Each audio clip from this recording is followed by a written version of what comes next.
Benvenuti da Heavy Metal Heaven. Oggi abbiamo l'onore di ospitare uno dei nomi più grandi del metal estremo italiano e il suo nefasto tributo ad Arancia Meccanica.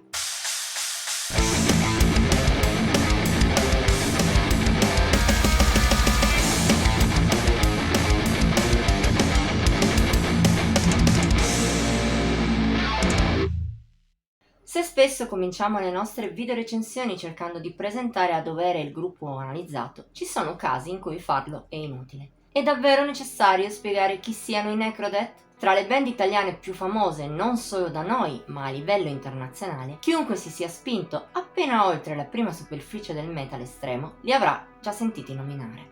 E magari avrà avuto modo di scoprire parte di una discografia iniziata nel 1987 che a oggi conta 13 album. L'ultimo dei quali, intitolato in maniera pittoresca Singing in the Pain, è uscito lo scorso 13 gennaio grazie a Time to Kill Records. Si tratta di un lavoro che per chi conosce bene i Necrodeath non rivela grosse sorprese, almeno a livello stilistico. Da sempre i liguri mescolano black, thrash e a volte anche death metal in uno stile però mai uguale a se stesso, con una certa tendenza a evolversi nel tempo. Singing in the Pain non fa eccezione a questo progresso. Al suo interno, il primo genere domina a scapito del secondo, di solito al centro nella musica del gruppo. Ciò accade soprattutto a livello di atmosfere. Malate e nefaste sono il fulcro su cui è costruito il disco, forse anche per andare incontro al concept. Come qualcuno potrebbe intuire dal titolo, è ispirato ad Arancia Meccanica e in particolare al film di Stanley Kubrick. Non che manchi il lato più potente e rabbioso comunque. I Necrodeath piazzano in quasi ogni canzone di Singing in the Pain passaggi più macinanti. Alcuni pezzi abbracciano con forza il thrash, come per esempio la opener Gang Fight, che in ogni caso ha una struttura variegata. Oppure la frenetica e angosciosa The Insane Ultraviolence. Parliamo di brani con la giusta potenza, ma i liguri danno il meglio di sé quando puntano sull'oscurità, con ritmi più lenti, dissonanze black e persino elementi doom.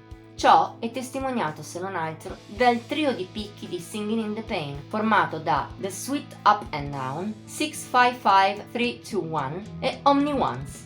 La prima, piena di passaggi ricordabili, ha una base lenta e quasi doom, spesso di grande inquietudine. Veloce per lunghi tratti, e invece la seconda inizia da classico pezzo trash, ma poi si dimostra allucinata, quasi orrorifica, con le sue armonizzazioni black, in un dualismo sempre ben gestito. Tuttavia, il meglio espresso dai Necrodeath qui è proprio l'ultima, scelta giustamente come singolo del disco, è semplice e persino catturante, ma non perde nulla delle tenebre e dell'inquietudine del resto.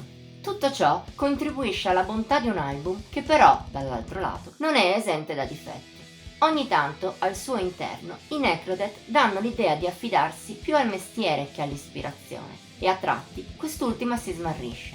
Lo si può sentire bene in Delicious Meek Plus. Cerca di esplorare diversi sentieri, oscurità, potenza e istrionismo allo stesso tempo, ma finisce per risultare priva di direzione, il punto basso della scaletta. Per fortuna è un unico episodio, per giunta di livello discreto, di sicuro non è un grosso problema. Nel complesso, Singing in the Pain non sarà tra i migliori album dei Necrodeath, ma rimane un disco onestissimo, valido, più che degno della carriera del gruppo. Sono tante le ragioni per cui potremmo consigliartelo. Se sei fan dei Liguri, se ami le atmosfere oscure, se hai apprezzato quelle di Arancia Meccanica o soltanto se vuoi 40 minuti scarsi di divertimento cupo e violento, sarà sempre un lavoro che farà al caso tuo. Voto di Heavy Metal Heaven 83 sul massimo di 100. Per oggi è tutto. Hai già ascoltato quest'album? Faccelo sapere nei commenti, oltre a mettere like e a condividere il video. Ti invitiamo inoltre a iscriverti al nostro canale e ad attivare la campanella delle notifiche per non perderti neppure uno dei video che pubblichiamo ogni settimana. Infine, vieni a seguirci su Facebook, Instagram e Pinterest. Trovi i link in descrizione. Buon carnevale e ci vediamo la prossima volta!